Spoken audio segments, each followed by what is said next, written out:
Okay. Bismillahirrahmanirrahim. Assalamualaikum dan salam sejahtera semua. Waalaikumsalam, cikgu. Semua sihat hari ni? Alhamdulillah, cikgu. Saya sihat, sejahtera, sentiasa, selamanya harmoni. Kamu semua dekat mana? Kat dalam bilik, cikgu. Macam mana cuti? Okey tak? Bosan, cikgu. Bosan? Kalau bosan belajarlah. Belajarlah ni, cikgu. Kan best kalau cikgu ajar. Kan cikgu rindu nak kelas face to face tapi nak buat macam mana?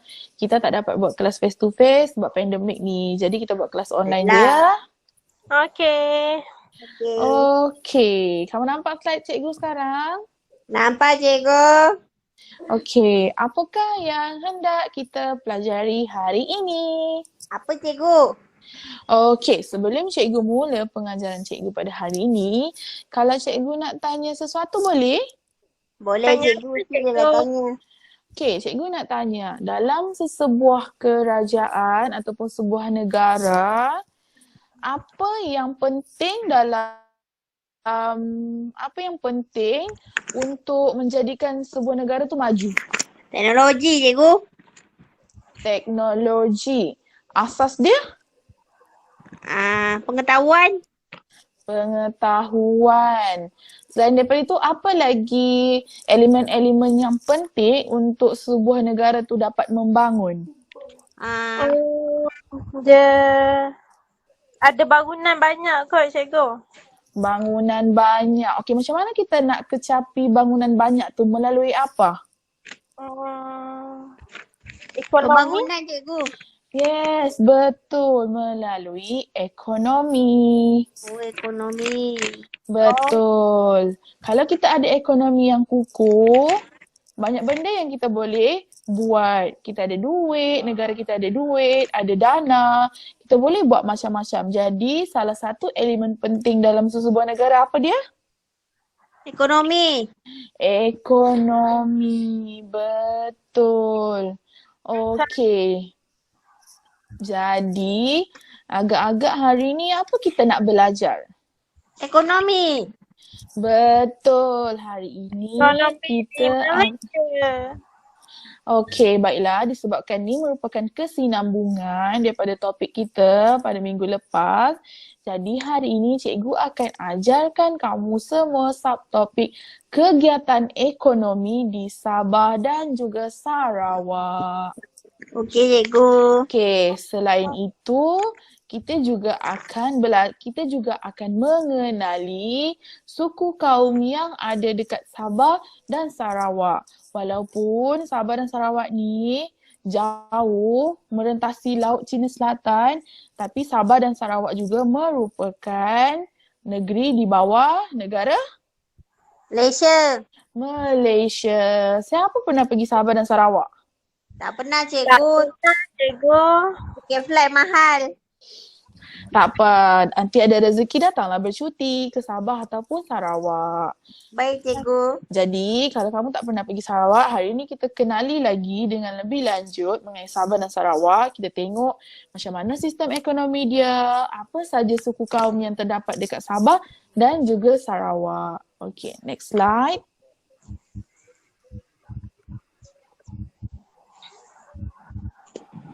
Okey, macam biasa sebelum cikgu meneruskan intipati pengajaran cikgu nak tekankan dulu apa objektif pembelajaran yang cikgu perlu capai bersama pelajar-pelajar cikgu pada hari ini. Okey, jadi cikgu ada dua objektif pembelajaran di mana di akhir pembelajaran kita ini cikgu nak pelajar iaitu kamu dapat menyatakan jenis kegiatan ekonomi masyarakat Sarawak dan Sabah, dan yang kedua, pelajar haruslah dapat menyenaraikan jenis kaum-kaum yang terdapat di Sarawak dan Sabah. Okey, itu merupakan dua objektif utama pembelajaran kita pada hari ini. Faham? Faham, cikgu. Okey, bagus. Cikgu. Okay, next slide. Kita tengok next slide, okay? Okay, ni subtopik yang pertama iaitu kegiatan ekonomi masyarakat Sabah dan Sarawak. Okay, kita tengok bersama-sama. Okey, untuk pengenalan, kedudukan dan tempat tinggal masyarakat di Sarawak dan Sabah mempengaruhi kegiatan harian mereka. Jadi macam sama juga dengan kerajaan yang cikgu ajar pada minggu lepas, dia bergantung kepada bentuk geografi Sabah dan Sarawak itu sendiri. Di mana di kawasan-kawasan itulah, sebuah kawasan itulah yang akan menentukan apa jenis ekonomi yang mereka jalankan. Okey, contohnya kalau dekat kawasan darat lain, kawasan pesisiran sungai lain. Okey, jadi bentuk muka bumi Sarawak dan Sabah ni boleh dibahagikan kepada tiga bahagian utama. Yang pertama pesisir pantai, kedua muara sungai atau lembah sungai. Sama saja, muara atau lembah sungai sama, benda yang sama. Dan yang terakhir adalah di kawasan pedalaman. Jadi untuk ketiga-tiga kawasan ini, mereka mempunyai kegiatan ekonomi yang berbeza-beza. Okey, faham? Faham cikgu. Okey, bagus. Next slide. Kita tengok next slide ya. Okey, kita tengok dulu kegiatan ekonomi yang ada di Sarawak. Okey, sejarah kegiatan ekonomi masyarakat di Sarawak ni berkembang di kawasan pesisiran pantai, lembah sungai dan juga pedalaman. Jadi ada 3 kawasan utama. Okey, kita tengok lokasi-lokasi dia, pesisir pantai, lembah sungai ataupun muara sungai, yang terakhir adalah pedalaman. Macam yang cikgu telah nyatakan pada awal tadi, 3 kawasan ni mempunyai kegiatan ekonomi yang berbeza. Okey, jadi kita tengok setiap kegiatan ekonomi ini juga dijalankan oleh masyarakat yang berbeza, kaum yang berbeza-beza. Okey, kita tengok lokasi yang pertama adalah di pesisiran pantai. Kita tengok apakah kegiatan ekonomi yang mereka jalankan. Okey, yang pertama sekali kita tengok dekat pesisiran pantai. Selalu dekat pantai apa yang kita boleh buat? Tangkap ikan cikgu. Tu nak apa? Cikgu. Tangkap ikan. Tangkap ikan. Apa lagi kita boleh buat dekat pantai? Mandi banda. Mandi mahanda. Okey, betul. Jadi jawapan kamu semua betul. Okay, kita tengok kegiatan ekonomi yang dia jalankan. Okey, yang pertama perdagangan. Okey, ini yang paling asaslah sekali, perdagangan, di mana mereka berdagang dengan masyarakat di situ. Mereka juga menjalankan perdagangan dengan orang luar. Okey, selain itu antara kegiatan ekonomi yang lain adalah menangkap ikan. Macam Fauzia cakap tadi lah, dekat laut ada hasil laut ada ikan, macam-macam yang kita boleh kutip. Jadi orang-orang yang tinggal di pesisiran pantai ni, mereka akan menjalankan kegiatan menangkap ikan. Okey, yang seterusnya adalah perusahaan sagu. Dan yang terakhir sekali adalah aktiviti kegiatan ekonomi mereka adalah membuat perahu. Okey? Semua boleh faham? Faham cikgu. Faham cikgu. Okey, kaum-kaum yang terlibat dalam kegiatan ekonomi di pesisiran pantai ini ada 3 kaum utama, iaitu Melayu, Kedayan dan juga Melanau. Jadi ini adalah 3 kaum utama yang tinggal di pesisiran pantai dan menjalankan kegiatan ekonomi yang cikgu sebutkan tadi. Okey, boleh faham? Faham. Okey, bagus. Seterusnya kita tengok dekat kawasan lembah sungai pula. Lembah sungai ataupun muara sungai. Kita tengok apa jenis kegiatan ekonomi yang mereka jalankan. Okey, macam dekat sini cikgu dah ringkaskan, jadi senang untuk kamu faham dan nampak. Okey, untuk kegiatan ekonomi yang dijalankan dekat lembah sungai, yang pertama sekali menanam padi. Untuk pengetahuan kamu semua, kawasan lembah sungai ini tanah dia adalah tanah lembap. Jadi kawasan di situ sangat subur dan sesuai untuk dijadikan tempat bercucuk tanam. Okey, faham? Faham, cikgu. Jadinya salah satu bila kawasan lembap, kawasan yang mempunyai aliran air yang baik, jadi kawasan itu sangatlah sesuai untuk mereka bercucuk tanam, terutamanya padi. Sebab semua tahu kan kawasan padi memerlukan saliran air yang baik. Jadinya kawasan lembah sungai adalah kawasan yang paling sesuai untuk menanam padi. Jadi masyarakat Sarawak, masyarakat di Sarawak ni pun turut menjalankan kegiatan menanam padi. Selain itu, masyarakat yang tinggal di kawasan lembah sungai ini juga, mereka juga menjalankan kegiatan menanam buah-buahan dan sayur-sayuran. Okey. Jadi kita tengok kaum apa pula yang terlibat dalam menjalankan aktiviti tersebut. Okey, jadi dia ada 5 kaum utama yang menjalankan aktiviti menanam padi dan menanam buah-buahan dan sayur-sayuran. Okey, 5 kaum tersebut adalah yang pertama sekali Melayu, Iban, Bisaya, Melanau dan juga Bidayu. Okey, itu untuk kawasan lembah sungai. Jadi sekarang kita tengok pula di kawasan pedalaman. Di kawasan pedalaman corak pemerintahan dia macam mana? Siapa masih ingat? Ya? Di kawasan pedalaman macam mana corak pemerintahan dia? Siapa masih ingat? Ah, pemerintahan bebas. Suku cikgu. Betul, pandai. Nampaknya kamu masih ingat topik kita pada minggu lepas. Okey, dekat kawasan pedalaman ni dia bersifat kesukuan. Jadi tengok apa yang kegiatan ekonomi yang mereka jalankan. Okey, ada 3 kegiatan ekonomi yang utama mereka jalankan, iaitu menangkap hasil hutan. Ialah pedalaman adalah kawasan-kawasan yang masih dalam hutan. Okey, jadi sudah semestinya mereka mengutip hasil hutan. Yang kedua adalah memburu haiwan liar. Dan yang terakhir, mereka juga menjalankan aktiviti menanam padi. Dan selalunya untuk yang kawasan pedalaman ni, mereka menanam padi bukit. Faham? Faham, cikgu. Okey, padi Okey. bukit tu dia macam mana cikgu? Okay, kalau untuk yang padi yang kita selalu tengok tu, macam nampak dekat Kedah, yang tu kawasan ni berair. Tapi untuk satu lagi jenis padi ni, dia ditanam dekat kawasan bukit dan dia boleh, maksudnya dia sama saja, cuma padi bukit ni dia tidak ditanam dalam kawasan yang lembap. Faham? Dia Ah. tanam dekat bukit je cikgu.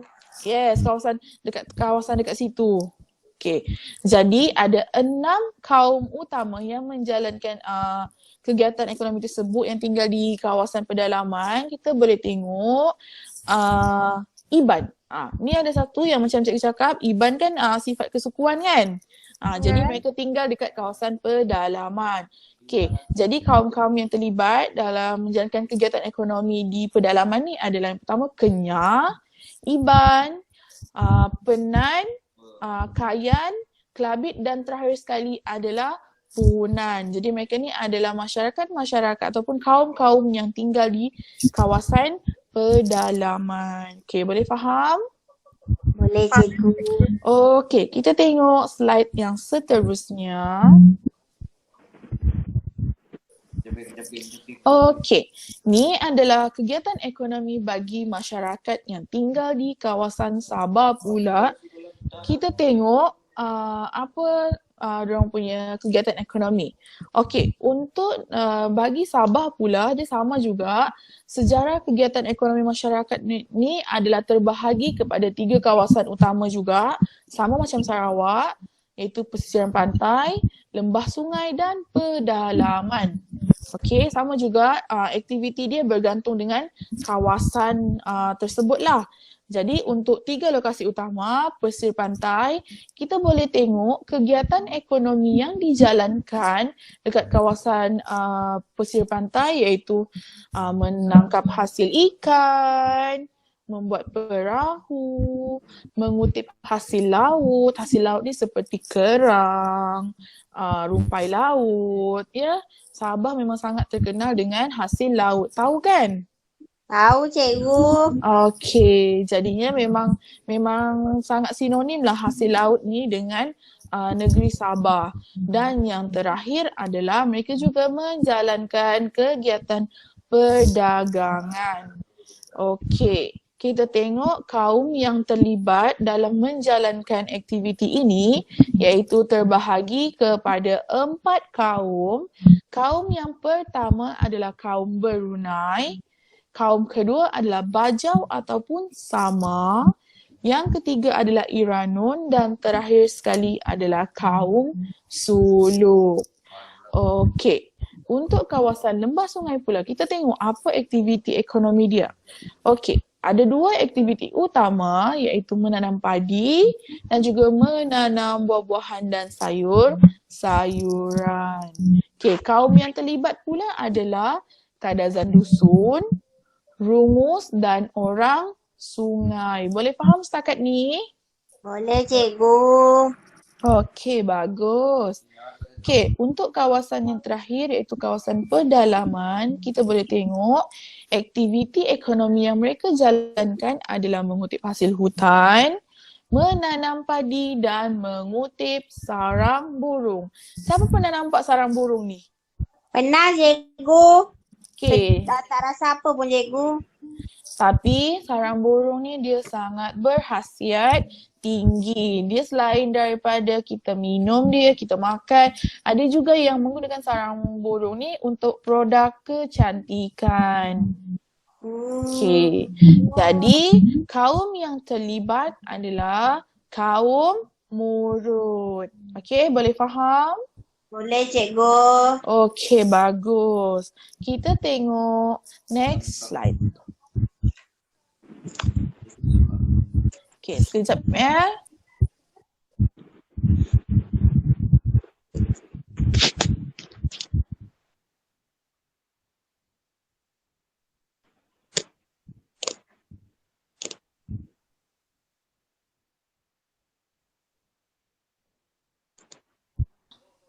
Semua dengar suara cikgu? Dengar cikgu. Okay, sorry ada gangguan. Okay, ni adalah contoh-contoh yang cikgu dah sertakan untuk kamu supaya kamu lebih faham dan boleh kenali kegiatan-kegiatan ekonomi tadi. Okey, macam kamu tengok gambar pertama cikgu dah sertakan iaitu biji sagu. Inilah hasil biji sagu daripada perusahaan sagu yang dijalankan di Sarawak tadi. Nampak? Nampak. Okey, bagus. Jadi yang gambar kedua ni macam yang kamu nampak lah. Inilah sarang burung yang dikutip oleh masyarakat Sabah tadi. Murut. Yes, kaum Murut. Bagus, ingat lagi. Jadi ini adalah sarang burung dia. Yang gambar ketiga, kamu boleh tengok itu adalah cara-cara untuk gambar pembuatan satu perahu. Jadi ini contoh dia. Okey, bagus Fauzia. Dan yang terakhir yang ini ada di Sabah dan juga Sarawak iaitu aktiviti menanam apa? Padi.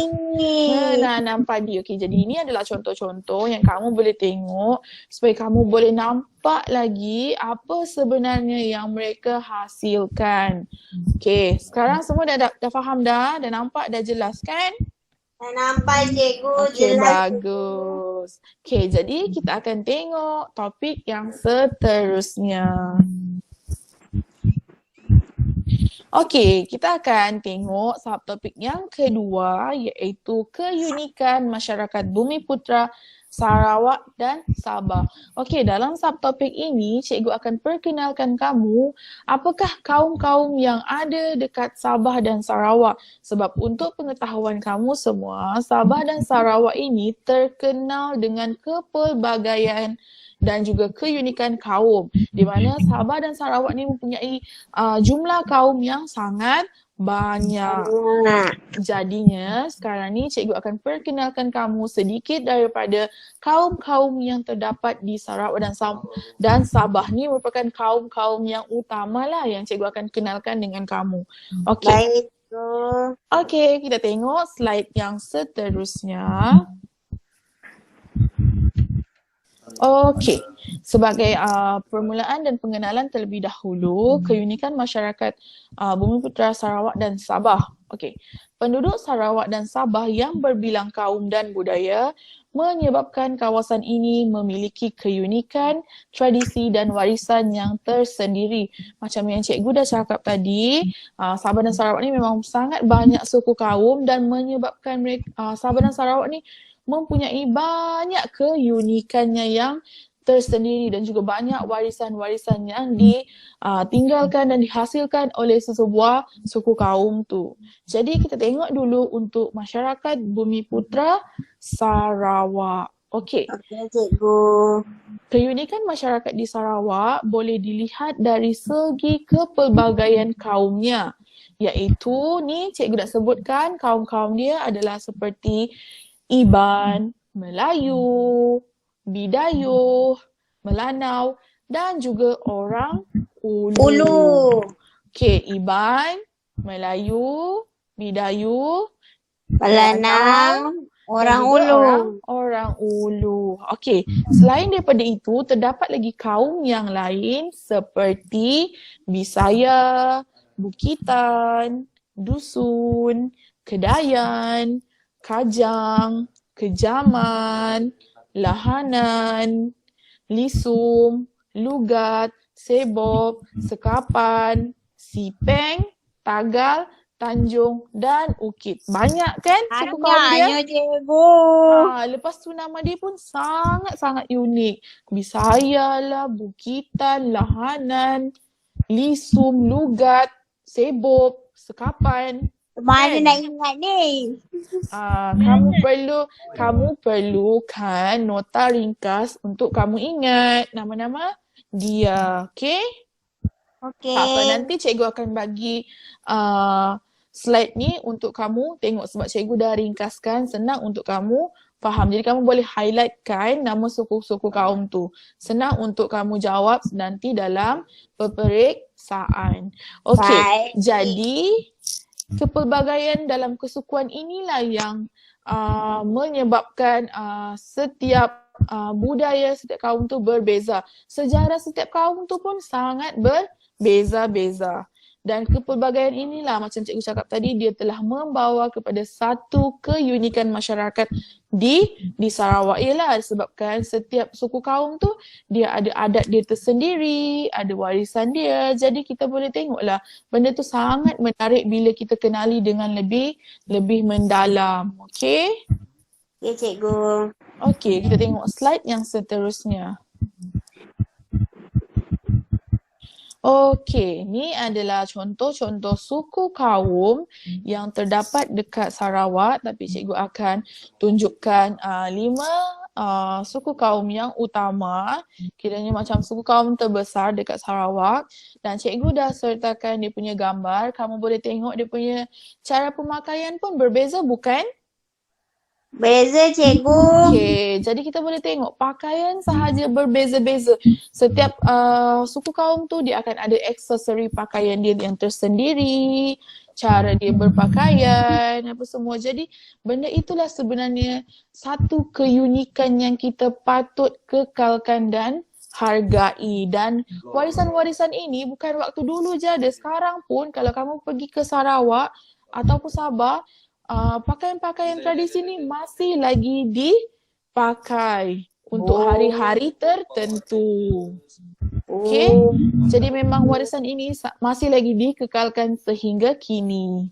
Okey, untuk kaum yang pertama kamu tengok dekat sini adalah kaum Iban, di mana kaum Iban ni dia berasal daripada sungai sungai apa? Sungai Kalimantan. Cikgu dah Kapuas. tulis dekat. Yes, betul. Daripada Sungai Kapuas. Dan masyarakat Iban ni dia mula berhijrah dan menetap di kawasan hulu Sungai Batang Lupar. Kiranya mereka telah berhijrah ke kawasan pesisiran sungai, di hulu sungai. Okey, tu kamu boleh tengok cara pemakaian dia, ada dekat macam bulu apa tu, something dekat kepala dia tu. Memang sangat cantik lah pakaian dia, okey? Okay. Cantik kan? Okay. Kita Cantik. tengok yang kedua ni, yang ini memang sinonim lah, iaitu kaum Melayu. Jadi kalau biasalah kaum Melayu dia macam pakai yang menutup aurat kan, macam tu kan. Sebabkan faktor agama kan macam tu. Jadi kamu boleh tengoklah dia punya corak pemakaian pun lain sedikit. Okay. Untuk pula kaum Melayu ni, kehadiran kaum Melayu ni dia sebenarnya bermula dengan kemunculan kerajaan-kerajaan awal di Sarawak. Macam yang cikgu dah cakap, kawasan di Sarawak ni pun menerima pengaruh daripada alam Melayu. Jadinya dari situlah bila ada interaksi, ada penghijraan, jadi di situlah munculnya kaum-kaum Melayu di Sarawak ni. Semua boleh faham? Boleh. Okey, jadi mereka ni muncul seawal abad ke-6 lagi dan mereka ni menetap di keseluruhan kawasan Sarawak. Jadi kiranya kaum Melayu ni dikiranya bertabur di kawasan Sarawak. Semua ada dekat setiap kawasan ada kaum Melayu kebanyakannya lah. Okey, untuk suku kaum yang seterusnya, Bidayuh, kamu boleh tengok pakaian dia memang sangat unik. Dia cuma ada, tapi dia ada perbezaan dengan pakaian kaum Iban. Nampak kan perbezaan dia? Dia pakai topi-topi dia, topi-topi dia leper. Kalau macam Iban tu dia macam mahkota-mahkota sikit. Jadi kalau untuk Bidayuh ni, dia pakai topi-topi macam gitu. Jadinya kaum Bidayuh ni, dia berasal sebenarnya daripada kawasan Sungkung, Kalimantan. Tapi mereka telah berhijrah ke kawasan selatan di mana? Selatan di Sarawak. Sarawak. Ni dekat slide cikgu dah tulis dah. Mereka berasal daripada Sungkung, Kalimantan dan berhijrah ke selatan Sarawak. Okey. Seterusnya, slide yang seterusnya. Okey. Melanau. Okey, tengok pula kalau yang Melanau ni dia lebih kurang macam Melayu, cuma dia tak pakai tudung. Tengok baju dia macam labu macam tu kan. Okey, sekejap ya.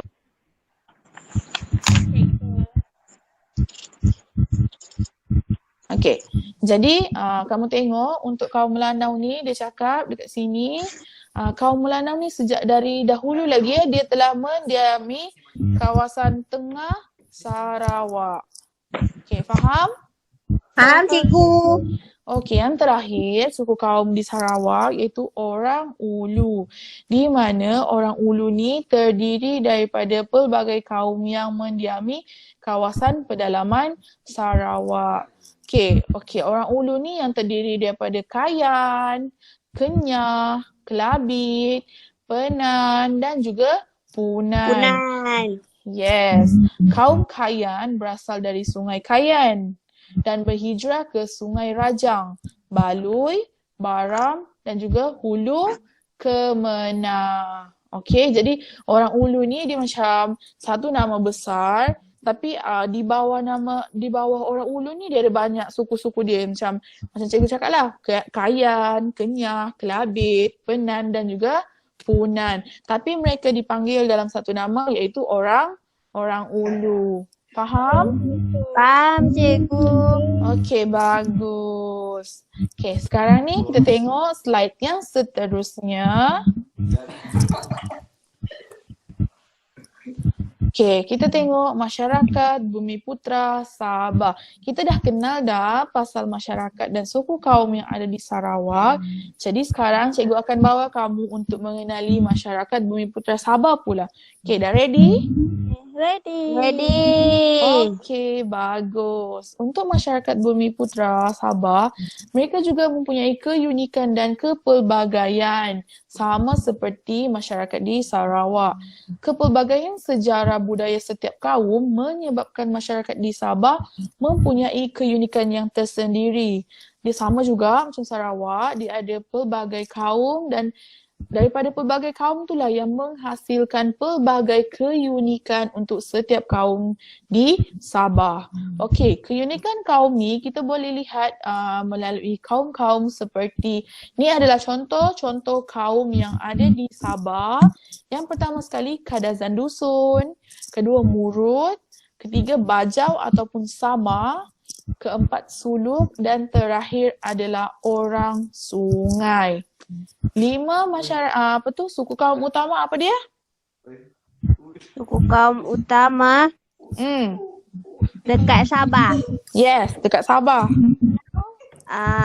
Apa tu? Murut. Dekat slide ni tengok. Okey, betul. Murut, Kadasan Dusun, Bajau. Bajau ataupun Sama, Orang sungai. Suluk dan orang sungai. Okey, pandai. Okey, seterusnya terdapat juga beberapa kaum lain di Sabah seperti Balabag ataupun Molbog, Binadan, Bisaya, Bulungan, Idahan, Kadayan, Berunai, Iranun, Kokos, Lundaye, Rungus, Tagasas dan Tatana. Okay, ni pun sama juga. Nama dia agak unik dan Nama dia unik sangat cikgu. unik dan kamu kena ingatlah benda ni. Balabak, Binadan, Bisaya, Bulungan, Idahan, Kadayan, Berunai, Iranun, Kokos, Lundaye, Rungus, Tagasas dan Tatana. Nak sebut pun, cikgu pun jadi semput nak sebut semua nama. Memang Sabah dan Sarawak ni memang sangat banyak suku kaum yang memang kalau kita sebut nama dia memang kamu rasa macam tak pernah dengar pun. Dia sangat unik. Perkataan dia mengikut bahasa kaum tu tersendiri. Okay, boleh faham? Boleh cikgu. Okay, bagus. Kita akan teruskan kepada slide yang seterusnya. Okey, ini pun sama. Cikgu akan perkenalkan dengan kamu 5 suku kaum utama yang ada di Sabah. Dan cikgu dah sertakan gambar dia supaya kamu boleh nampak keunikan setiap kaum tu. Okey, kaum yang pertama adalah kaum Kadazan Dusun. Okey, selalunya kalau kamu tengok peta Sabah, cikgu tak sertakan, tapi selalunya kawasan untuk Kadazan Dusun ni mereka di bahagian dekat bawah sini. Contoh ni peta Sabah kan? Macam tangan cikgu ni kan? Peta Sabah, okey. Yang bahagian sini selalunya adalah orang-orang Bajau dekat pesisir pantai. Dekat tengah-tengah ni adalah orang Kadazan Dusun. Sebab mereka duduk bahagian macam hutan ni, pedalaman sikit. Dan kalau kamu perasan, orang-orang Kadazan Dusun ni dia berkulit cerah. Sebab dia tinggal di kawasan yang agak sejuk. Persekitaran dia sejuk. Okay, boleh faham? Boleh cikgu. Itu adalah pengetahuan tambahan. Contohnya diorang akan duduk dekat Papar, Ranau, Kundasang. Memang kawasan tu cuaca dia sangat sejuk, jadi menyebabkan diorang punya kulit yang cerah dan memang yang itulah dia selalu dipanggil sebagai Sumandak Sabah. Jadi cikgu Sumandak ke? Cikgu kalau secara umumnya semua anak daerah Sabah dipanggil Sumandak. Tapi kalau untuk cikgu adalah daripada suku Bajau. Jadi kami tak panggil Sumandak, kami panggil nama lain. Apa Nak benda? tahu nama apa? Kami panggil Bujang. Bujang. Alah, saya pun bujang. Double J. Bujang. Ya, betul. Okey. Berbalik kepada Kadazan Dusun, okey, macam cikgu cakap, kebanyakannya kaum Kadazan Dusun ni mereka mendiami kawasan Penampang, Papar, Tuaran, Tambunan dan Ranau. Ini adalah kawasan-kawasan yang hutan, yang sangat sejuk, yang memang tak terdedah sangat dengan cahaya matahari. Memang kalau cahaya dia pun tak terlalu panas, okey? Jadi, menurut catatan sejarah, nama dusun ni diberi oleh orang Brunei, di mana maksud dusun ni adalah petani pedalaman. Macam cikgu cakap lah, kawasan orang-orang dusun ni tinggal kawasan hutan kan? Jadi, mereka dipanggil sebagai petani pedalaman yang dikelar dusun. Okey, boleh faham? Faham cikgu. Okey, seterusnya adalah suku kaum kedua yang mempunyai bilangan yang agak besar di Sabah iaitu Bajau ataupun Sama. Di mana untuk pengetahuan kamu dia ada dua pendapat mengenai dari mana berasalnya orang Bajau ni. Okey, yang pertama sekali pendapat ni ini kira pendapat yang paling diterima di mana mereka kata orang Bajau ni berasal daripada Sambaungan. Sambaungan iaitu Zamboanga di... Siapa tahu Zamboanga ni dekat mana? Afrika. Kurang tepat. Siapa lagi nak cuba? Apa cikgu? Zamboanga ni rasa-rasanya daripada negara mana? Eropah. Eropah tu benua. Negara mana? Okey, tak apa. Cikgu Zimbabwe. akan bagi. Cikgu bagi tahu Zamboanga ni dia berasal daripada salah satu kawasan di Filipina. Jadinya, yes, betul. Jadi kiranya mereka berpendapat bahawa orang Bajau ni mereka berasal dari kawasan Filipina iaitu Zamboanga di mana dipanggil sebagai Sambaungan. Okey, satu lagi pendapat yang mengatakan asal orang Bajau ni adalah daripada Johor. Oh, jadi orang Johor ada orang Bajau lah. Boleh tanya orang ni kiranya macam asal usul dia lah dulu. Tapi selalunya yang cikgu tahu sekarang untuk kawasan Johor yang paling banyak dekat kawasan Johor adalah orang Jawa dan juga Melayu. Betul cikgu. Okey, jadi kita sambung balik. Okey, kebanyakan kaum ini, okey, ni pula untuk kawasan-kawasan yang didiami oleh masyarakat Bajau, mereka ni kebanyakannya tinggal di kawasan pantai timur dan pantai barat sebelah Sabah. Macam cikgu cakap lah tadi dekat, contoh ni peta dia kan, walaupun ni tak sama macam peta asal tapi kira macam kalau dia memanjang macam tu, dia akan tinggal di kawasan yang berdekat dengan pantai. Okay. Jadi kebanyakannya orang masyarakat Bajau ni dia berkulit yang agak gelap, bukanlah gelap juga, dia macam kuning langsat macam tu sebab dia lagi terdedah dengan panas. Okay. Putih. Apa dia? Tapi cikgu putih. Cikgu tak putih, cikgu sedang-sedang macam tu. Berdusta. Kita harus bersyukur walau apa pun jenis kulit kita ya, sebab kita punya pencipta tidak memandang kepada warna kulit. Baiklah cikgu. Okay, sekian tazkirah, kita sambung balik. Okay, jadi macam cikgu cakap lah, mereka ni kebanyakannya mendiami kawasan pantai itu, barat dan juga timur. Okay, untuk masyarakat Bajau, kaum Bajau ni, mereka terkenal dengan satu budaya iaitu budaya menunggang kuda. Jadi orang Bajau ni sangat pandai menunggang kuda. Cikgu pandai lah tukang kuda. Cikgu tak pandai sebab cikgu Bajau moden. Oh, Cikgu bawa kereta pun tak lepas. Apatah lagi kuda. Apalah cikgu ni? Okey, jadi kamu kena ingat ya, dia punya budaya paling terkenal untuk masyarakat Bajau apa dia? Tukang kuda. Menunggang kuda. Okey, betul, pandai.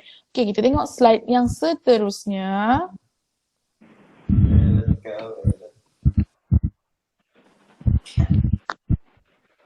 Okey. Kamu semua dah nampak ke slide yang seterusnya? Tak nampak cikgu, masih kekal di Kadazan Dusun dan juga Bajau. Kita cuba tukar dulu slide dia. Kita tunggu sebentar. Mungkin sebab faktor line tak okey. Sabar ya. Baik, go. Tengok suku kaum yang seterusnya. Okay, suku kaum yang seterusnya apa dia Hidayah? Manakah kamu tidur? Cikgu nak kamu sebut. Apa suku kaum yang seterusnya kamu nampak dekat slide cikgu? Murut. Okay, seterusnya? Dulu dengan orang sungai. Okay, jadi kita tengok. Okay, tengok untuk pakaian orang Murut. Cantik kan? Cantik cikgu. Okay, ni adalah contoh pakaian orang Murut. Okay. Kebanyakan kaum Murut ni pula dia tinggal di kawasan Tenom sehingga Kalabakan. Okey, menurut catatan sejarah, nama Murut ni diberikan oleh orang Brunei juga. Sama macam Kadazan Dusun. Diorang yang bagi nama dusun tadi iaitu petani pedalaman. Dan manakala Murut ni pula juga diberikan oleh orang Brunei, di mana dia bermaksud orang bukit ataupun orang pedalaman di gunung. Faham? Faham. Okey, diorang ni adalah orang bukit dan juga orang gunung. Okey, untuk yang seterusnya adalah kaum Suluk. Okey, kaum Suluk ni adalah memang dah tahu dah nama dia Suluk. Jadi dia ni sebenarnya berasal daripada Kepulauan Sulu di Filipina. Tapi mereka ni telah berhijrah sebab Sabah kan pernah berada di bawah kepimpinan Kesultanan Sulu. Jadi banyak orang-orang Sulu ni telah berpindah dan berhijrah ke kawasan pantai timur di Sabah. Dan mereka ni digelar sebagai kaum Suluk. Okey, jadi kamu boleh tengok pakaian dia pun lain daripada orang Murut. Dia macam baju kebaya sikit, lepas tu macam ada apa tu, manik-manik. Macam tu pakaian orang Suluk. Okey. Dan yang terakhir, okey, orang Sungai. Jadi dah nama pun orang Sungai, semestinya lah orang Sungai ni menetap di kawasan sungai, betul. Jadi orang Sungai ni banyak tinggal di Sungai Kinabatangan, Sungai Sugut, Sungai Paitan dan juga Sungai Labu. Nama pun orang Sungai jadi memang menetap di sungai. Dan orang Sungai ni pun macam biasalah kulit dia cerah juga, sama macam orang Kadazan Dusun. Jadi kamu boleh tengok pakaian diorang ni lebih kurang macam pakaian Kadazan tapi ada line berbeza dan perempuan pun agak berbeza, tapi itulah pakaian untuk tradisi orang Sungai. Okey, semua nampak? Nampak cikgu. Jadi hari ini semua dah faham. Cikgu flashback balik apa yang kita dah belajar. Pertama subtopik yang kita belajar apa dia? Pasal apa tu? Ya Allah ya Tuhanku. Apa dia, Fauzia? Pasal kegiatan ekonomi. Yes, betul. Yang pertama, subtopik kita pertama adalah kegiatan ekonomi di mana terbahagi kepada 3 kawasan utama iaitu pesisir pantai, lembah sungai dan juga pedalaman. Okey, jadi dia punya kegiatan ekonomi pun berbeza. Okey, dan subtopik kedua kita belajar pasal suku kaum. Okey, jadinya kita akan tengok slide yang seterusnya. Slide yang terakhir. Okey, kuis ringkas. Sebab cikgu tak dapat nak buat banyak aktiviti dengan kamu, manakala kita cuma berjumpa dalam Google Meet sahaja. Jadi sukar untuk cikgu nak buat aktiviti yang buatkan kamu bergerak ke apa. Jadi cikgu cuma mampu bagi kuis-kuis ringkas untuk cikgu tengok sejauh mana tahap kefahaman kamu kepada pengajaran yang cikgu buat. Jadi, okey. Cikgu nak Siti Nurhidayah yang mengantuk tadi baca soalan nombor 1. Apakah jenis kegiatan ekonomi yang dijalankan oleh orang di kawasan pedalaman Sabah? Okey, siapa boleh jawab? Siapa ingat apa kegiatan ekonomi orang pedalaman? Dia tanam padi bukit. Tanam padi, bukit. Selain itu? Dia Bercucuk tanam cikgu. Bercucuk tanam. tu je Yang paling membunuhnya cikgu. Yang paling penting tadi, yang paling terkenal adalah mengutip sarang. Sarang burung. Yes, betul. Okey, soalan yang kedua, di manakah lokasi perusahaan sagu? Sarawak. Tapi untuk 3 lokasi tu, pedalaman, pesisir pantai dan lembah sungai, perusahaan sagu ni dekat kawasan mana? Pesisir pantai. Betul, bagus Amalina. Pandainya. Amalina diam-diam ubi berisi. Okey. Yang ketiga adalah kaum apakah yang berasal dari Sangkung Kalimantan namun telah berpindah ke selatan Sarawak? Siapa ingat Sangkung tadi? Sangkung. Kaum Iban. Kurang tepat. Siapa ingat? Dayu. Yes, betul. Orang Bidayu. Orang Bidayu ni berasal daripada Sangkung. Orang Bidayu ni putih-putih orangnya. Macam Sebab dia duduk dekat gunung kan cikgu. okey, soalan yang terakhir sebelum kamu habis. Mesti excited kan? Okey, soalan yang terakhir. Apakah budaya kaum Bajau yang sangat terkenal? Ada satu budaya tadi. Menunggang kuda. Menunggang kuda. Yes, betul. Alhamdulillah. Semua boleh jawab. Kali ni keempat-empat soalan yang cikgu bagi semua dapat jawab. Okey. Alhamdulillah. Terima kasih semua. Jadi ini saja pengajaran kita pada hari ini. Okey, seorang cikgu nak wakil untuk bagi rumusan sebelum kita habis. Apa yang kita belajar hari ini? Cikgu Amalina, cikgu. Okey, Amalina. Ya, saya. Sekejap cikgu.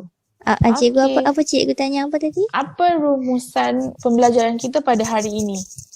Okey. Apa yang kita belajar hari ini mengenai kegiatan ekonomi masyarakat di Sabah dan juga Sarawak. Di mana dekat dia ada 3 tempat yang kegiatan ekonomi iaitu di pesisir pantai, lembah sungai dan juga pedalaman. Antaranya macam pesisir pantai tu perdagangan, menangkap ikan, juga lembah sungai macam menanam padi, pedalaman mengutip hasil hutan, memburu haiwan, menanam padi. Lepas tu kita dapat tahu, kami dapat tahu mengenai suku kaum yang ada di Sabah dan Sarawak macam Brunei, Iranun, Kadazan Dusun, Sulu, Bajau dan sebagainya. Okey, bagus. Rumusan yang dibuat oleh Amalina sangat-sangatlah betul dan sangat teliti. Alhamdulillah. Tahniah kepada semua, Amalina, Fauzia, Hidayah dan Alicia kerana kamu telah hadir ke kelas cikgu hari ini. Terima kasih cikgu ucapkan. Okey, jadinya kita akan berjumpa di kelas yang seterusnya. Okey, terima kasih. Terima kasih cikgu.